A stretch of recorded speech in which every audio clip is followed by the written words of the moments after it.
Ini kalau bahas tentang Kamboja itu, kenapa peminatnya banyak sekali tetapi yang menyusup banyak sekali. 8 second 1000 misalnya kui.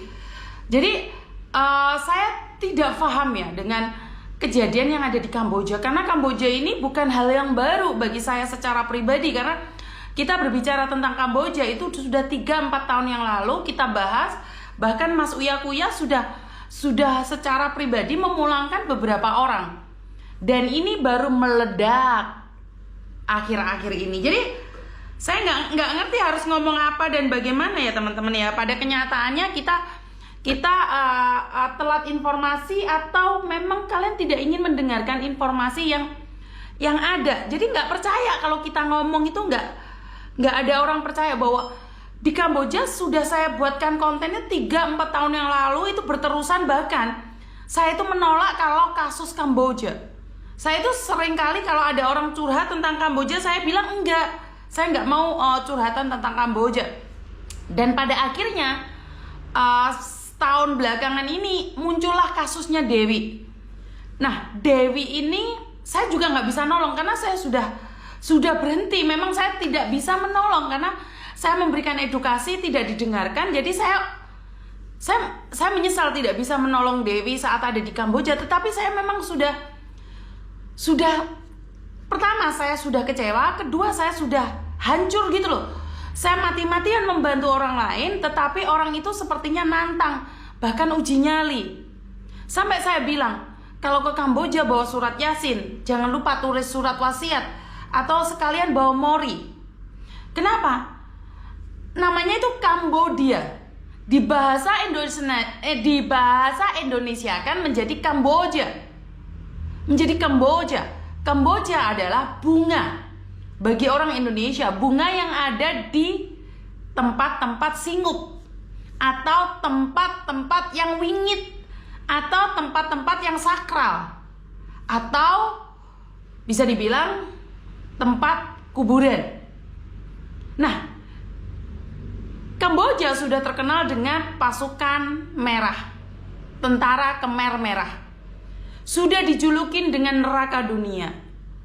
Dan saya sangat heran sekali kenapa kita merantau ke sana, sementara orang-orang Kamboja merantau ke luar negerinya. Banyak sekali orang Kamboja asli tinggal di Hong Kong, dan mereka bilang mereka nggak berani pulang ke negaranya sendiri. Kenapa? Ya karena mereka merasa bahwa keamanannya itu nggak ada.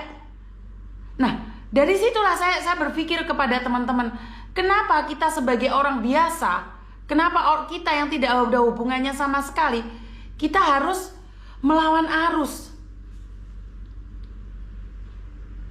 Jadi kenapa kita harus melawan arus? Sudah diinfokan, sudah dikatakan bahwa Kamboja itu seperti itu. Dan Kamboja di Indonesia sudah identik dengan sesuatu yang wingit. Sesuatu yang sangat wingit. Tapi kalian masih uji nyali. Dan di Kamboja itu ada tahapan-tahapannya. Pertama kalian di sana. Pertama kalian ada di sana itu apa sih? Dipekerjakan sebagai judol. Target awal kalian adalah 150 juta. Setelah itu kalau kalian tidak bisa mencapai 150 juta, maka kalian dijual lagi ke perusahaan lain dengan harga mungkin 200 sampai 250 juta. Jika kalian sudah tidak mendapatkan 250 juta, maka kalian dijual lagi 400 sampai 500 juta. Dan di poin terakhir adalah KK Pak. KK Pak di situ sudah menandatangani organ kalian. Organ kalian akan dijual itu sudah menandatangani. Jadi kalian setuju. Jadi untuk pengambilan organ itu ada tahapan-tahapannya. Kenapa Miss Yuni tahu? Banyak yang sudah cerita kok. Apakah mereka benar atau tidak? Ya, terserah mereka mau membohongin kita atau enggak. Pada kenyataannya banyak sekali ginjal-ginjal yang hilang. Sementara pemerintah Indonesia aja mengatakan bahwa ada 122 ginjal yang sudah dijual. Yang sudah dijual 122. Ini yang diketahui oleh pemerintah. Terus kalian mau debat sama saya? Kamu mau debat dengan saya? kalian mau debat dengan saya bahwa mengatakan kenapa Yuni tahu? Ya inilah orang Indonesia dikasih tahu menanyakan apakah Yuni agent. Agent apa? Dia semua tak keplakon kok ya. Emangnya aku agent Kamboja, aku nggak pernah tahu tentang Kamboja. Tapi ini adalah edukasi. Edukasi itu tidak perlu merasakan trauma. Yang anehnya, orang-orang itu bertanya, emang sudah pengalaman? Sama kayak saya dulu mengedukasi tentang BPJS Ketenagakerjaan. Dikiranya saya ini pegawai BPJS. Terus Yuni itu apakah punya sertifikat keasuransian? Yurana hubungannya saya mau mengedukasi sepengetahuan saya saja. Begitu juga dengan Kamboja. Apakah kalian ingin merasakan dulu baru kalian percaya? Apakah kalian ingin punya trauma-trauma disiksa teriakan-teriakan itu baru kalian diem? Atau kalian memang sengaja ingin mengakhiri hidup dengan cara yang begitu indah, datang ke Kamboja karena tidak ingin dimakamkan di Indonesia, karena gitu kalian mau meluncur ke Kamboja. Teman-teman, di luar negeri mencari pekerjaan tidak mudah, khususnya buat para laki-laki. Ini yang ingin saya sampaikan, bahwa banyak sekali job itu tipu-tipu. Gini loh teman-teman, kalau job cowok di luar negeri prosedurnya gini loh. Di negara tersebut sudah tidak bisa mencari orang lokal, maka dia akan mengajukan di labor department, di disnaker perusahaan tersebut untuk mendapatkan pekerja dari luar negeri. Jadi satu perusahaan ingin hiring orang dari luar negeri itu tidak mudah. Perusahaan itu harus benar-benar bagus. Dan pertama, dia tidak bisa mendapatkan pekerja orang lokal, maka dia mengajukan pada pemerintahannya sendiri untuk meminta orang luar bekerja di tempat dia. Contohnya di Hong Kong. Di Hong Kong membutuhkan pekerja. Iya. Profesional, iya. Di kebun, iya. Tetapi proses awalnya, perusahaan pertanian tersebut harus mencari orang lokal, orang Hong Kong. Jika di lokal di Hong Kong sudah tidak ada lagi pekerja, sudah nggak ada lagi pekerja, baru mereka mengajukan ke labor atau ke disnakernya Hong Kong, depnakernya Hong Kong, mengajukan bahwa dia butuh pekerja sebanyak 10 orang bekerja di perkebunan. Nah, setelah mengajukan itu pun masih ditolak, nggak ujuk-ujuk dapat. Setelah dapat surat, baru mereka menginfokan ke agent. Dan saya anehnya, ada orang butuh 10-15 di Facebook, di YouTube, itu nggak ada, itu bohong, itu palsu. Karena apa? Karena kebanyakan orang-orang yang diambil itu adalah orang-orang terdekat agent. Biasanya yang ditanyakan adalah kalau perusahaan punya job, itu yang ditanyakan stafnya agent dulu.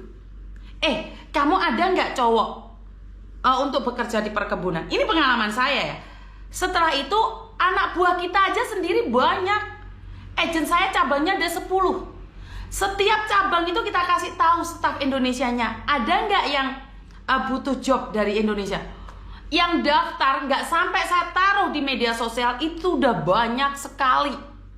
Nggak membutuhkan media sosial kalau jobnya nyata. Bisa ditanyain anak-anak yang bekerja di kebun stroberi yang ada di Yuno, itu sebagian ambil dari perusahaan saya yang dulu. Itu perusahaan saya gede banget, bagus banget, makanya tapi bayar. Jadi memang seperti itu. Begitu juga di Taiwan, prosesnya di Taiwan nggak ujuk-ujuk. Apalagi di Taiwan persaingannya sangat besar sekali. Jadi kalau ada satu pabrik job ada, itu mereka akan menawarkan pada Vietnam, pada Thailand, pada Filipina, pada Indonesia. Jadi persaingannya itu sangat ketat sekali teman-teman. Jadi nggak ujuk-ujuk. Tiba-tiba ada orang ada job, nggak punya skill di depan komputer. Ini yang sangat tidak masuk akal sekali. Jadi ya karena edukasi masyarakat kita itu menyangka bahwa pekerjaan itu banyak. Terus karena kamu punya uang, terus kamu punya job. Apalagi promosi job-job yang ada di Australia. job yang ada di Kamboja, Vietnam, Myanmar, ataupun yang negara-negara lain. Makanya saya cuma ingin bertanya, apa kita sebodoh itu dibodohin oleh orang pinter? Yang namanya Bu Ani itu adalah mantan TKW Taiwan, mantan TKW Hong Kong, mantan TKW Makau. Rumahnya kaya, anaknya semua jadi pejabat, tetapi dia rela memakan darah saudara sendiri. Mau apa kalian? Mau apa? Kenyataan itu adalah kenyataan. Orang yang sudah kaya raya, jika hatinya tidak cukup, dia akan menghisap darah kita. Orang yang sudah pengalaman, bahkan orang yang pinter, itu nggak segan-segan menghabisi kalian. Berteman dengan orang pinter yang keblinger, maka kamu akan diserap darahnya. Jadi nggak ada yang namanya orang itu baik sama kamu, nggak ada. Orang baik sama kamu karena kamu bisa dimanfaatkan. Jadi nggak ada. Dia anaknya semuanya jadi pejabat, menjadi pegawai negeri, tapi hasil jual organ kalian dan tidak ditangkap. Bisa renew paspor. Keren gak sih? Keren. Ini baru keren. Ini baru keren. Tidak ditangkap. Padahal dia riwa-riwi Indonesia. Kenapa tidak bisa dicekal? Ini pertanyaannya. Ini pertanyaannya. Gak usah tanya sama saya. Tanya pada yang ada di atas sana. Jadi nyawa itu bagi Bu Ani adalah sebuah permainan. Lebih kejam daripada kambing. Lebih kejam daripada binatang-binatang korban. Binatang korban dipersembahkan. Binatang korban untuk mengangkat kita suatu saat. Tetapi kita dikorbankan oleh Bu Ani ini dan gak ada jawaban satupun. Bahkan bisa renew paspor. Ini paspor mana? Siapa yang bisa merenew dia gitu loh. Bener gak sih? Jadi ya itu. Karena orang jahat itu, orang sudah jahat, otaknya, mereka tuh suka banget lihat penderitaan. Mereka tuh bahagia banget lihat orang lain menangis berdarah-darah. Mereka suka banget menahan paspor orang, terus orang itu disetrum, dia tuh bahagia banget. Itu auranya orang-orang sudah nggak jelas. Itu sudah nggak jelas, ini perlindungannya kemana? Karena ada orang menyaksikan air mata, ada orang menyaksikan darah, itu dibuat suatu kebanggaan. Dan itulah mereka. Mereka ngelihat orang disetrum, bukannya miris, bukannya nyilu, tapi bangga. Organ itu gue loh yang ngambil, organ itu gue loh yang jual.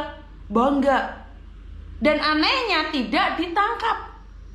Pertanyaan saya, kalau ini orang ini ditangkap terus digebukin, hak asasi manusia loh. Bener gak sih? Hak asasi manusia. Jadi hak asasi manusia itu dibatasi oleh manusia lain. Kamu berhak menjual organ tubuh orang lain, tetapi ya, apakah pantas organ tubuh orang dijual seperti itu, seperti permainan?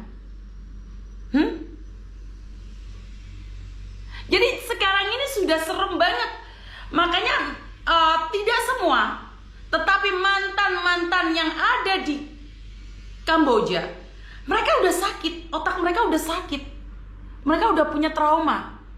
Dan suatu saat mereka akan melakukan kejahatan juga di Indonesia. Kenapa? Karena mereka pernah ditindas. Orang yang pernah ditindas itu akan melakukan perlawanan. Dan mereka sudah dipulangkan. Kira-kira nih, orang yang habis disiksa nggak nyiksa kalian yang ada di Indonesia juga. Banyak loh sekarang orang-orang istri sendiri dihabisi, anak sendiri dipukulin, dijungkelin, dihabisin. Udah nggak ada lagi yang namanya batasan-batasan. Sudah nggak ada lagi norma-norma kehidupan antara toleransi saudara, keluarga, bapak, ibu, udah nggak ada lagi. Kita udah lost control. Kita sudah lost control. Saya nggak tahu harus ngomong apa. Buat mbaknya yang terus ngomong bahwa dia minta paspornya, saya suruh ngapain? Paspormu diapain? Saya nggak bisa bantu kamu. Kamu sudah ada di Kamboja dan kamu ditahan. Saya nggak bisa melakukan apapun. Saya nggak bisa nolong kamu.